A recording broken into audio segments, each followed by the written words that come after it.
যে মানে আদর্শ বাণীটাকে বারবার সমাজের মধ্যে তুলে ধরার জন্য আমাদের যুব উৎসব পালন হচ্ছে রাজ্য সরকারের নির্দেশে।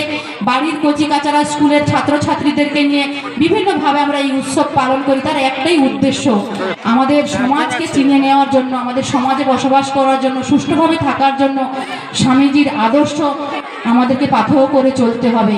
আমরা সবাই দেখলাম যে আমাদের বাড়ির ছেলেরা খুব সুন্দরভাবে আবৃত্তি করছে, খুব সুন্দরভাবে খেলাধুলায় মনোযোগ দিয়ে করছে। এটাই হচ্ছে তার আদর্শ, তার বাণী ছিল যে আমরা গীতা পড়ার থেকে যদি আমরা খেলার মাঠে যাই, সেখানে কিন্তু আমাদের আরও জ্ঞান বাড়বে, আমাদের ধৈর্য বাড়বে, আমাদের বিবেক বাড়বে, আমরা সামাজিকত্ব শিখবো, আমরা ঐক্যবদ্ধ হতে পারবো।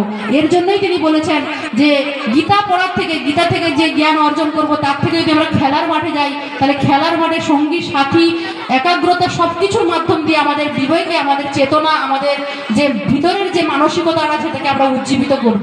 এটাই তার বাণী ছিল। একজন খুব আমার বাড়ির মেয়ে একজন সুন্দরভাবে আবৃত্তি করতে করতে থেমে যাচ্ছিল, তাই স্বামীজির কথা আজকে বলতে খুব ইচ্ছে করছে যে জাগো, ওঠো, লক্ষ্যে না পৌঁছানো পর্যন্ত তুমি থেমো না। এটাই হচ্ছে আমাদের আদর্শ। আমাদের বাচ্চাদেরকে শেখাতে হবে, আমরা অভিভাবক অভিভাবিকা আমাদের মধ্যে এই প্রেরণা জাগাতে হবে তাদের মধ্যে যে সত্যি আমরা থামবো না, আমরা এগিয়ে যাব, আমাদের বাড়ির বাচ্চাদেরকে এগোনো শেখাতে হবে। তাই তো আমাদের